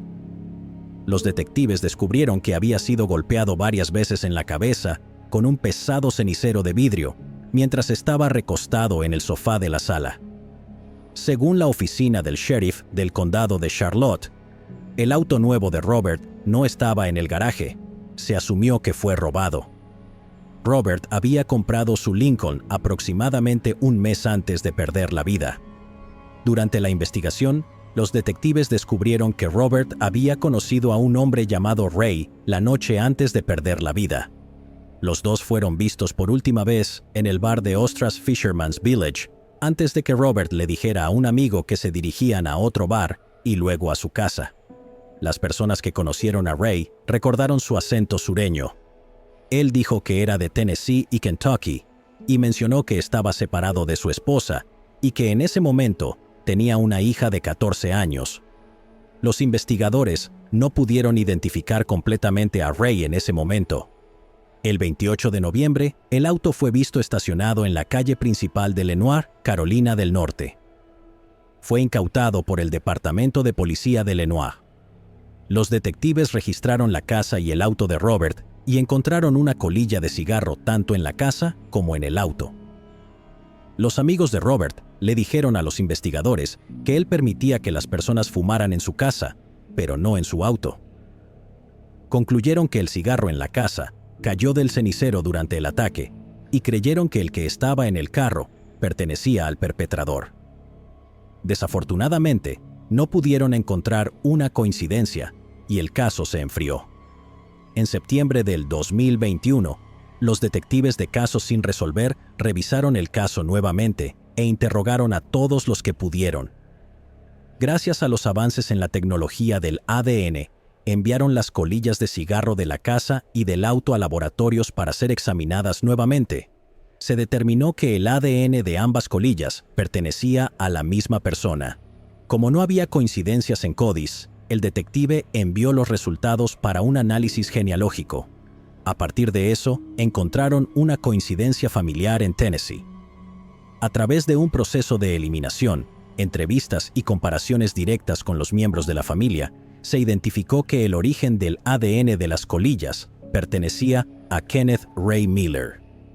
Ray habría tenido solo 36 años en el momento del asesinato.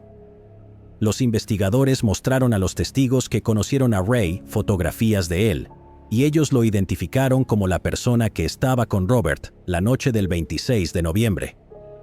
Uno de los testigos incluso dijo que vio a Ray en la casa de Robert esa mañana, sentado en el mismo sofá donde se encontró el cuerpo de Robert. Para el testigo, parecía que Ray había dormido allí, ya que tenía una manta sobre las piernas. Los detectives descubrieron que Ray falleció en 2007 por causas naturales, a la edad de 55 años. Tenía un largo historial criminal que incluía agresión agravada, robo, incendio y otros delitos. El caso se cerró oficialmente el 22 de marzo del 2024 por la oficina del sheriff del condado de Charlotte. Los seres queridos de Robert también fueron contactados con la noticia. Aunque Ray no está vivo para cumplir condena por el crimen, la familia de Robert por fin obtuvo las respuestas que buscaban. Mike Vogel, un detective de la oficina del sheriff del condado de Charlotte, dijo: «Hablé con su hermana. Obviamente, estaba muy feliz de que el caso se resolviera y agradecida por todo el trabajo que el equipo de casos sin resolver puso en la investigación». Lillian Marie Cárdenas. En febrero de 1967, se descubrieron los restos no identificados de una persona en el condado de Sonoma, California, al pie de un acantilado al norte de Jenner. Los restos pertenecían a una mujer que medía entre 1,57 m y 1,37 m. Llevaba una blusa blanca de manga larga abotonada por la espalda y pantalones de color claro. Se determinó que su vida probablemente terminó el año anterior. Su muerte fue considerada un asesinato. Tenía múltiples fracturas en el cráneo y las costillas. A pesar de los intentos de los investigadores, no se pudo identificar a la mujer. Se le conoció como la Jane Doe del condado de Sonoma. Se desarrolló un retrato forense que se hizo público con la esperanza de generar nuevas pistas sobre su identidad, pero no hubo coincidencias. La mujer fue enterrada en el cementerio del condado de Sonoma. Los detalles del caso fueron ingresados en el Sistema Nacional de Personas Desaparecidas y No Identificadas, NAMUS. En 2009, su cuerpo fue exhumado con la asistencia del profesor de antropología Dr. Mark Griffin, de la Universidad Estatal de San Francisco. El examen determinó que la Jane Doe era una mujer blanca de entre 40 y 46 años. En 2022, el Departamento de Justicia de California, en colaboración con la oficina del sheriff del condado de Sonoma, presentó pruebas forenses a Othram, con la esperanza de que las pruebas de ADN avanzadas pudieran ayudar en la identificación de la mujer. Los científicos de Othram desarrollaron con éxito un extracto de ADN a partir de la evidencia forense. Utilizaron secuenciación genómica de grado forense para construir un perfil de ADN completo para la mujer desconocida. El equipo de genealogía interno de Othram utilizó este perfil en una búsqueda de genealogía genética forense para producir nuevas pistas de investigación, las cuales fueron devueltas a los investigadores. Se llevó a cabo una investigación de seguimiento por parte de las fuerzas del orden con estas nuevas pistas. Esto llevó a la identificación de parientes de la mujer no identificada. Casi 60 años después de que se descubrieron los restos en el condado de Sonoma, han sido identificados como los de Lillian Marie Cárdenas, quien nació en 1928. La última residencia conocida de Lillian fue en San Francisco, y había estado alejada de su familia antes de su fallecimiento.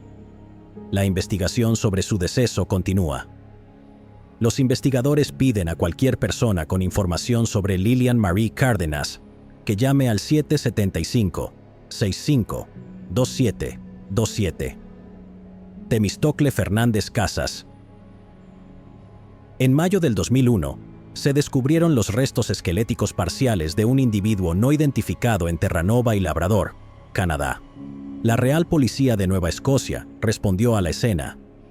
Los restos fueron encontrados en una zona boscosa cerca de la carretera Minerals, en Conception Bay South. Se determinó que los restos pertenecían a un hombre con cabello rizado y oscuro hasta los hombros, que tenía entre 18 y 29 años en el momento de su deceso. Los investigadores trabajaron incansablemente para confirmar la identidad del hombre, pero no tuvieron éxito, y se le conoció como el John Doe de Conception Bay. Se determinó que la vida del John Doe terminó debido a un asesinato. Se realizó un análisis isotópico y se desarrollaron bocetos forenses a lo largo de los años, los cuales fueron liberados al público. Los investigadores esperaban que esto ayudara en la identificación del hombre asesinado. A pesar de los extensos esfuerzos de las fuerzas del orden para identificar al hombre, no se encontraron coincidencias. El caso luego se enfrió debido a la falta de pistas viables. Tras continuos esfuerzos por identificar al hombre, la Real Policía de Terranova presentó evidencia forense a Othram en agosto del 2021. Los científicos de Othram desarrollaron con éxito un extracto de ADN a partir de la evidencia forense. Luego utilizaron secuenciación genómica de grado forense para construir un perfil genealógico completo para la víctima, y usaron este perfil para realizar investigaciones genealógicas. Esto proporcionó nuevas pistas de investigación a las fuerzas del orden. Se llevó a cabo una investigación de seguimiento utilizando esta nueva información. La investigación genealógica y la posterior investigación determinaron que su ascendencia se remontaba a la península ibérica, que está compuesta en gran parte por los países de España y Portugal. Sin embargo, las bajas coincidencias genéticas y la falta de registros históricos complicaron la búsqueda y el desarrollo del caso. Se pudieron rastrear parientes genéticos hasta Cuba. Desafortunadamente, las pruebas de referencia necesarias para acercarse a la identidad del John Doe presentaron desafíos únicos. A principios del 2024, después de 23 años, hubo un avance en la investigación cuando se encontró una coincidencia con un primo hermano del hombre. Con este nuevo pariente identificado, se identificaron miembros potenciales de la familia que residen en Cuba para entrevistas y pruebas de referencia. Esto llevó a la identificación del John Doe de Conception Bay como Temístocle Tammy Fernández Casas. Tammy era originario de Cuba y desapareció en Canadá hace más de 2 décadas tras viajar de Cuba a la ciudad de Quebec con una visa de turista en abril de 1992. No hay registro de sus viajes desde la ciudad de Quebec hasta Terranova y Labrador. Se cree que su vida terminó entre 1997 y 1998. También se cree que tendría poco más de 30 años al momento de su deceso. De acuerdo con un análisis de isótopos estables que se realizó post-mortem, Tammy pasó la mayor parte de su tiempo en el sur de Quebec y en el noreste de los Estados Unidos. Sin embargo, un examen más detallado de la dentición del hombre y el cabello reveló que probablemente había dejado el área aproximadamente 18 meses antes de su fallecimiento. También muestra que había estado viajando extensamente por la costa este de Canadá dentro de los 13 meses previos a su deceso. Con Tammy identificado positivamente, los investigadores están buscando armar una línea de tiempo de sus movimientos en los últimos años y meses de su vida. La Real Policía de Terranova busca hablar con cualquier conocido de Tammy. En particular, están interesados en contactar a una mujer llamada Joanne Bourgeron, que se cree que también pasó tiempo en Cuba antes de abril de 1992, donde trabajó como agente de viajes. Hoy en día tendría aproximadamente 68 años. Wanda Lee Brewer. En septiembre de 1979, un cazador se topó con restos esqueléticos en la zona de la autopista 175, entre las marcas de Milla 80 y 83, en el condado de Lake, California, justo al noroeste de Sacramento. Se llamó a los investigadores a la escena, quienes determinaron que los restos pertenecían a una mujer, cuya ascendencia no pudo ser determinada de manera definitiva. Se estimó que la mujer tenía entre 25 y 35 años al momento de su fallecimiento, que ocurrió entre 1976 y 1979. La altura de la mujer se determinó entre 1.51 y 1.54 metros. No se pudieron determinar otras características identificativas. En junio del 2019, se ingresaron detalles del caso en el Sistema Nacional de Personas Desaparecidas y No Identificadas.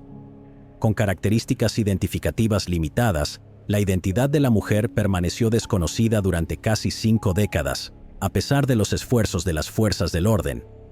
A lo largo de los años, la oficina del sheriff del condado de Lake realizó un seguimiento con el Departamento de Justicia de California para utilizar tecnología emergente para identificar a la Jane Doe.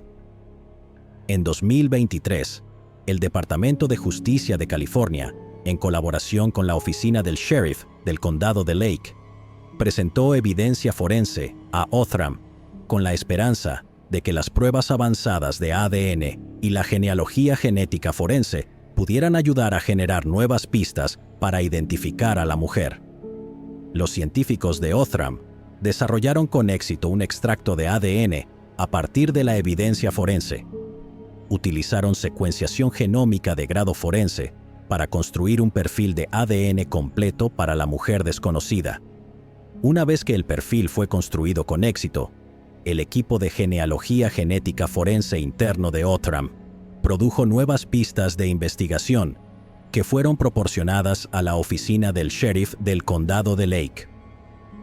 Con estas nuevas pistas, la oficina del sheriff del condado de Lake continuó su investigación, lo que llevó a encontrar parientes genéticos de la mujer.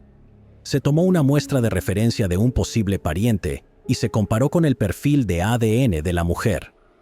Después de casi 50 años, esta comparación confirmó la identidad de la Jane Doe del condado Lake como Wanda Lee Brewer. Nació en Arkansas y luego se mudó a California. La investigación sobre las circunstancias que rodean el fallecimiento de Wanda continúa. Gertrude Elliott Littlehale. En octubre de 1985, se descubrieron los restos esqueléticos parciales de un individuo no identificado en una bolsa de plástico cerca del puerto de Channel Islands en Oxnard, California. La oficina del sheriff del condado de Ventura respondió a la escena. Se determinó que los restos pertenecían a una mujer que tenía entre 35 y 50 años en el momento de su deceso. No había otra información identificativa disponible para la mujer. En 2016, se ingresaron detalles del caso en el Sistema Nacional de Personas Desaparecidas y No Identificadas. Se desarrolló una reconstrucción facial en arcilla que se dio a conocer al público con la esperanza de que generara nuevas pistas en el caso. Durante muchos años, los investigadores siguieron pistas y realizaron comparaciones en un intento de identificar a la Jane Doe. A pesar de los extensos esfuerzos de las fuerzas del orden para identificar a la mujer, no se encontraron coincidencias y el caso se enfrió debido a la falta de pistas viables. En mayo del 2023, la unidad de casos sin resolver de la oficina del sheriff del condado de Ventura, en colaboración con la oficina del médico forense del condado, presentó evidencia forense a Othram. Esperaban determinar si pruebas avanzadas de ADN podrían ayudar a identificar a la mujer. Los científicos de Othram desarrollaron con éxito un extracto de ADN a partir de la evidencia proporcionada. Usaron secuenciación genómica de grado forense para construir un perfil de ADN completo para la mujer desconocida. Luego, el equipo de genealogía genética forense interno de Othram utilizó este perfil para llevar a cabo una exhaustiva investigación de genealogía genética, proporcionando nuevas pistas de investigación a las fuerzas del orden. Se realizó una investigación de seguimiento utilizando las nuevas pistas, lo que llevó a los investigadores a potenciales parientes de la mujer. Se tomó una muestra de referencia de un posible pariente y se comparó con el perfil de ADN de la mujer. Después de casi 40 años, se identificó positivamente a la mujer, que ahora se conoce como Gertrude Elliot Littlehale, nacida en 1864. Aunque la vida de Gertrude terminó en 1915 y fue enterrada. Las fuerzas del orden recibieron un aviso hace varias décadas sobre el robo de una tumba y la sustracción de un cráneo. Esta era la tumba de Gertrude, que había sido perturbada. Gertrude fue enterrada en el cementerio rural de Stockton. Entonces, Gertrude nació en Red Bluff en 1865. Cuando era joven, los Elliot se mudaron a Stockton, donde el padre de Gertrude se convirtió en un abogado prominente. A los 16 años, se graduó de la escuela secundaria y con su notable talento para la música, fue admitida en el Conservatorio de Boston. La joven Gertrude pronto estudió en París y viajó por el mundo como músico, y, al llegar a la adultez, regresó a Stockton, donde enseñó piano y canto. Fue con esta profesión que tocó innumerables vidas jóvenes que llegaron a amar profundamente a la señorita Elliot. Además de sus trabajos de enseñanza, fue presidenta y fundadora del Club de las Tardes de Sábado, un club de mujeres que traía actos musicales de renombre a Stockton. En 1907, a la edad de 42 años, Gertrude y su pareja de mucho tiempo, James Littlehale, decidieron casarse. La feliz pareja dio la bienvenida a una hija llamada Louise el año siguiente. Sin embargo, el nuevo capítulo de la familia fue trágicamente corto. En diciembre de 1915, Gertrude sufrió un caso agudo de apendicitis. Se sometió a una cirugía en San Francisco y parecía estar recuperándose, cuando 2 semanas después, falleció repentinamente. Su repentina muerte a la edad de 50 años sorprendió a una legión de seres queridos que la adoraban. Fue enterrada bajo una lápida grande, y quizás fue la grandeza de esta lápida lo que atrajo la atención de un ladrón de tumbas más de medio siglo después. A pesar de que Gertrude había perdido la vida hace casi 110 años, los científicos de Othram pudieron extraer exitosamente ADN de estos restos esqueléticos. Construyeron un perfil de ADN ultrasensible y realizaron la investigación genealógica para identificar los restos de Gertrude. Richard Wick. En octubre de 1993, 2 cazadores se encontraron con los restos esqueléticos parciales de un individuo no identificado en un viejo terreno vacío cerca de Apopka, que había sido utilizado como una granja de verduras en Orlando, Florida. Los restos fueron entregados a la oficina del sheriff del condado de Orange, que llevó a cabo una excavación del área al día siguiente en un esfuerzo por recuperar restos adicionales. Tras el examen, se determinó que los restos pertenecían a un hombre blanco que tenía entre 45 y 55 años en el momento de su fallecimiento. La manera de su muerte también fue clasificada como asesinato. No se pudieron determinar otras características identificativas debido a la información limitada y a la condición de los restos. Los detalles del caso fueron ingresados en el Sistema Nacional de Personas Desaparecidas y No Identificadas. A pesar de los esfuerzos de las fuerzas del orden, la identidad del hombre permaneció desconocida durante más de 3 décadas. En 2023, la oficina del sheriff del condado de Orange presentó evidencia forense a Othram. Los científicos de Othram desarrollaron con éxito un extracto de ADN a partir de la evidencia forense y utilizaron secuenciación genómica de grado forense para construir un perfil de ADN completo para la víctima desconocida.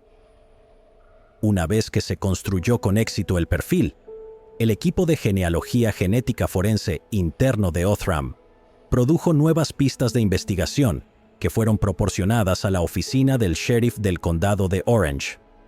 Esta oficina utilizó estas nuevas pistas para continuar una investigación de seguimiento que los llevó a parientes genéticos del hombre.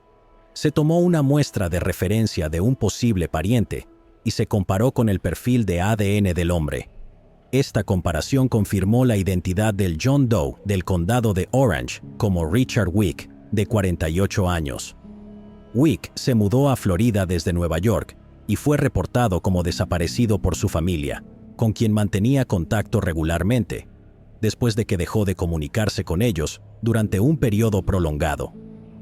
Las autoridades ahora piden cualquier información que pueda ayudar a cerrar este caso sin resolver y a llevar justicia a Richard y resolución a su familia. Se les pide a las personas que se pongan en contacto con la unidad de casos sin resolver de la oficina del sheriff del condado de Orange al 407-836-4357 o que llamen a la línea de denuncias de Crimeline al 800-423-TIPS. Patricia J. Ehret. En septiembre de 1986, los restos de una persona no identificada fueron descubiertos en el río Columbia, cerca del Puente Memorial Pioneer, también conocido como el Puente Azul, que conecta Pasco, Washington, con Kennewick, Washington. Solo se encontraron los restos del torso inferior, y se cree que sus restos habían estado en el agua durante al menos 6 meses. Después de descubrir los restos, se realizó una autopsia por parte de la oficina del forense del condado de Benton. Se determinó que los restos pertenecían a una mujer blanca que tenía entre 28 y 35 años en el momento de su fallecimiento. No se pudo determinar la causa de su muerte. A pesar de los extensos esfuerzos de los investigadores de las fuerzas del orden para identificar a la mujer, no tuvieron éxito. El caso se enfrió debido a la falta de pistas viables. La mujer fue enterrada como Jane Doe en el cementerio Rest Haven en Richland, Washington. En septiembre del 2023, la oficina del forense del condado de Benton exhumó los restos de la Jane Doe, con la esperanza de que pruebas avanzadas de ADN pudieran ayudar a identificar a la mujer. Después de que se completó el proceso de exhumación, la evidencia esquelética fue preparada para su transporte a Othram por parte de la oficina del forense del condado de Benton. Luego utilizaron secuenciación genómica de grado forense para construir un perfil de ADN completo para la mujer desconocida. Se llevó a cabo una investigación de seguimiento utilizando las nuevas pistas, lo que llevó a los investigadores a potenciales parientes de la mujer. Se recolectaron muestras de ADN de un posible pariente y se compararon con el perfil de ADN de la mujer desconocida. Esta investigación condujo a la identificación positiva de la mujer, que ahora se conoce como Patricia K. Ehret, nacida el 12 de diciembre de 1949. Se sabía que había estado desaparecida de la zona de Yakima, Washington, desde principios de la década de 1980. Patricia fue vista por última vez saliendo del restaurante Peking Palace en la calle N First, en Yakima. El Peking Palace ya no está en funcionamiento. Estaba regresando a su oficina. Tenía 4 hijos en el momento de su desaparición y su familia la reportó como desaparecida el 6 de febrero de 1983. Es posible que nunca se conozca la razón de su desaparición. La policía contactó a su familia y les informaron sobre la identificación. Maritza Glian Grimet. En abril de 1983, los restos esqueléticos de una persona no identificada fueron descubiertos por unos niños en un desagüe en lo que ahora es Lake Forest, California. Al llegar a la escena, en el área de Old Trabuco y la carretera Canadá, se realizó una excavación para recuperar más restos de la persona. Tras el examen, se determinó que los restos pertenecían a una mujer, que probablemente era afroamericana o de raza mixta. Se estimó que la mujer medía entre 1,60 m y 1,67 m de altura y que tenía entre 18 y 24 años. También se informó que la Jane Doe tenía un diente de oro distintivo. Se determinó que la mujer fue víctima de un homicidio. En agosto del 2010, los detalles del caso se ingresaron en el Sistema Nacional de Personas Desaparecidas y No Identificadas. Se publicaron varias reconstrucciones forenses de la mujer a lo largo de los años, pero a pesar de los extensos esfuerzos de los investigadores de la ley para identificarla, no se encontraron coincidencias. El caso se enfrió debido a la falta de pistas viables. En 2022, el departamento del sheriff del condado de Orange envió evidencia forense a Othram, con la esperanza de que las pruebas avanzadas de ADN pudieran ayudar a identificar a la mujer. Los científicos de Othram desarrollaron exitosamente un extracto de ADN a partir de la evidencia forense y utilizaron la secuenciación del genoma de grado forense para construir un perfil de ADN integral de la mujer desconocida.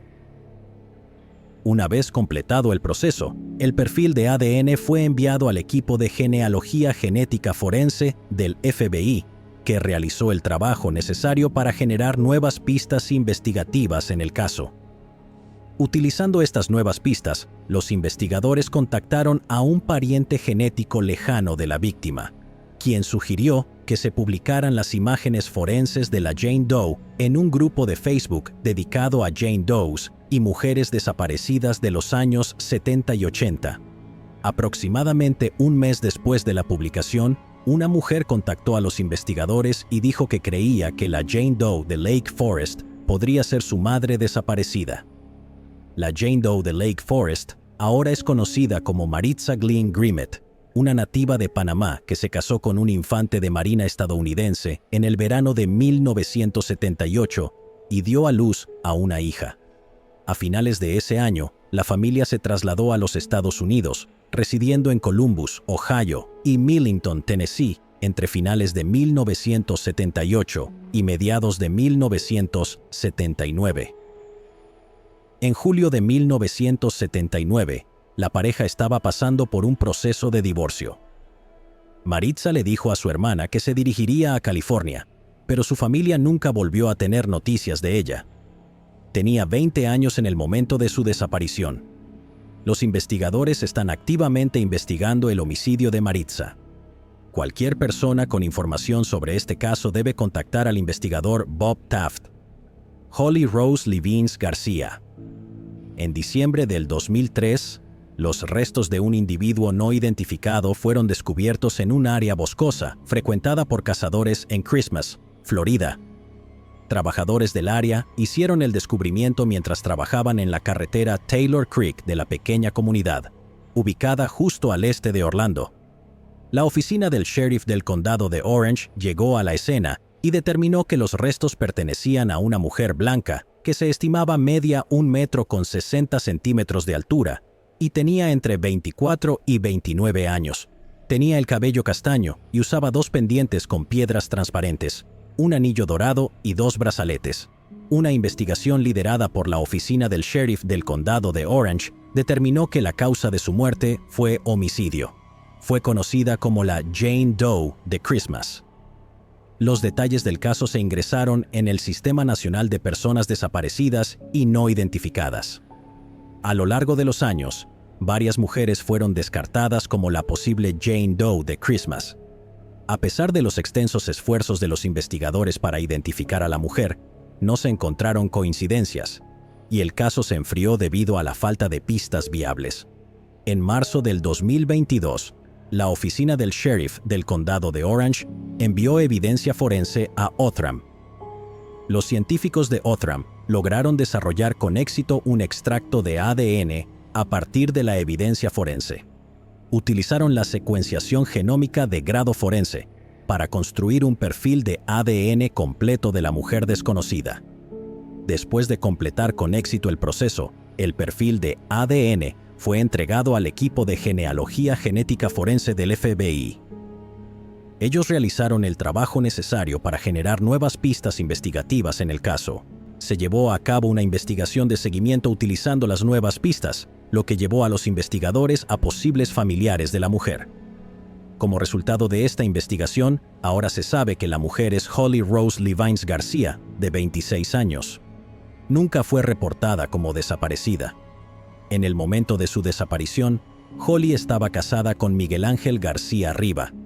Los investigadores están actualmente buscando a Miguel. Los agentes creen que Holly, esposa y madre, vivió en los apartamentos Palm Bay, cerca del Boulevard South Semoran, en 2002.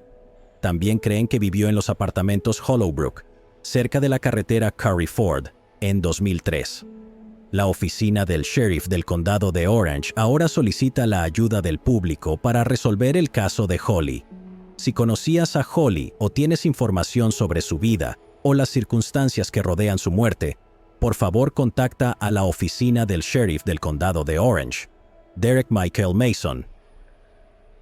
En enero de 1992, se descubrieron los restos de una persona no identificada junto a la autopista Pennsylvania Turnpike, en el municipio de Clay, condado de Lancaster, Pensilvania. La Policía Estatal de Pensilvania, PSP, por sus siglas en inglés, llegó a la escena y determinó que los restos pertenecían a un hombre. Se estimó que medía 1,77 metros de altura y que tenía entre 18 y 30 años. Se creía que la causa de su muerte fue un homicidio. En el momento de su hallazgo, el hombre vestía un suéter de manga larga color azul claro de la marca Kate Collins y ropa interior de estilo jockey para hombre, talla 36, de la marca Fruit of the Loom.